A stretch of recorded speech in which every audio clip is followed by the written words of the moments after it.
BJP ने NDA के घटक दलों के बीच मंत्रालय के नाम पर झुंझुना थमाया है और अब बीजेपी अपने घटक दलों को तोड़ने की कोशिश कर रही है। ये बात आम आदमी पार्टी के वरिष्ठ नेता और राज्यसभा सांसद संजय सिंह ने कहा है। संजय सिंह ये कहते हैं कि पहले प्रधानमंत्री नरेंद्र मोदी अपने तमाम घटक दलों के मंत्रियों के बीच मंत्रालय के नाम पर झुंझुना थमाते हैं और अब तेलुगु देशम पार्टी और नीतीश कुमार की पार्टी जेडीयू को तोड़ने की पूरी कोशिश की जा रही है। इंडिया गठबंधन ने जो आशंका जताई थी बिल्कुल वैसा ही हो रहा है। हम तो इन तमाम दलों को कहेंगे कि अब भी आपके पास वक्त है, आप अपने लोकसभा स्पीकर को सामने रखिएगा, कोशिश कीजिएगा कि आपके दल का ही लोकसभा स्पीकर हो, और अगर ऐसा नहीं होता है तो संविधान खतरे में आ जाएगा। आपकी पार्टी तो जाएगी ही जाएगी, लेकिन इसके साथ साथ बीजेपी जिस बिल को लाना चाहेगी वही बिल देश में आएगा। अगर आपके सांसद उस बिल का विरोध करेंगे तो उसे मार्शल आउट कर दिया जाएगा। ये तमाम बातें संजय सिंह मीडिया कर्मियों से बातचीत करने के दौरान कहते नजर आए। उन्होंने कहा कि बीजेपी की ऐसी ही प्रवृत्ति है। बीजेपी लगातार विधायक और सांसदों को खरीद फरोख्त करती रहती है और यही इस सरकार में भी की जाएगी।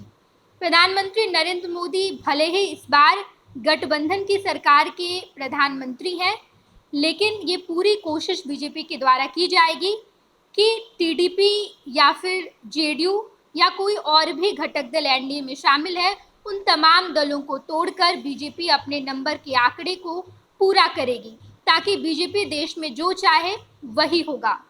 संजय सिंह ने कहा कि बीजेपी बड़े बड़े मंत्रालय अपने पास ही रखिए, चाहे वो रक्षा मंत्रालय हो, वित्त मंत्रालय हो या विदेश मंत्रालय हो, कृषि मंत्रालय, शिक्षा मंत्रालय, ये तमाम मंत्रालय बीजेपी ने अपने पास रखे और अपने घटक दलों के मंत्रियों को झुंझुना थमाया है। और इस प्रकार से बीजेपी ने नीतीश कुमार और चंद्रबाबू नायडू जैसे नेताओं का अपमान भी किया है। लेकिन देर अभी भी नहीं हुई। अगर चंद्रबाबू नायडू और नीतीश कुमार चाहते हैं कि बाबा साहेब अम्बेडकर का संविधान बचा रहे, इस देश का संविधान बचा रहे, तो इन दोनों ही पार्टियों को ये पूरी कोशिश करनी चाहिए कि लोकसभा का स्पीकर इन दोनों पार्टी के नेता ही बने। और अगर ऐसा नहीं होगा तो आने वाले समय में इन दोनों की पार्टी का अस्तित्व खत्म हो जाएगा। इन दोनों ही पार्टी के सांसद को बीजेपी अपने पाले में कर लेगी और सरकार अकेले चलाएगी। आने वाले समय में देश की राजनीति में इन दोनों ही पार्टियों का कोई अस्तित्व नहीं रह जाएगा। पनोरमा ग्रुप, जो सोचता है वो करता है। आपके अपने सपनों का आशियाना। ये लो, मुंह मीठा करो। आज मैंने अपना जॉब छोड़ दिया, अब हम पूर्णिया वापस जाएंगे।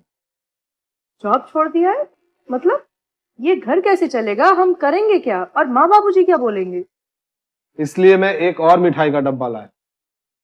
अपने बिजनेस के लिए लोन अप्रूव हो गया। अरे लोन अप्रूव हो गया वो तो ठीक है, लेकिन पूर्णिया में हम रहेंगे कहाँ? अपना घर भी तो नहीं है वहां। इसलिए तो एक और मिठाई का डब्बा अलग से लाया हूं। हमने पूर्णिया में घर ले लिया है, पूर्णिया के ई होम्स पैनोरमा में।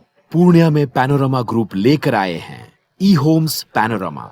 बड़ा घर, आलीशान जिंदगी और अत्याधुनिक सुविधाओं के संग। अरे अरे, अब क्यों मुंह मीठा करवा रही हो? क्योंकि हम घर वापसी जो कर रहे हैं। घर वापसी की खुशी पूर्णिया में ई होम्स पैनोरमा के संग। E Homes Panorama, luxurious lifestyle redefined.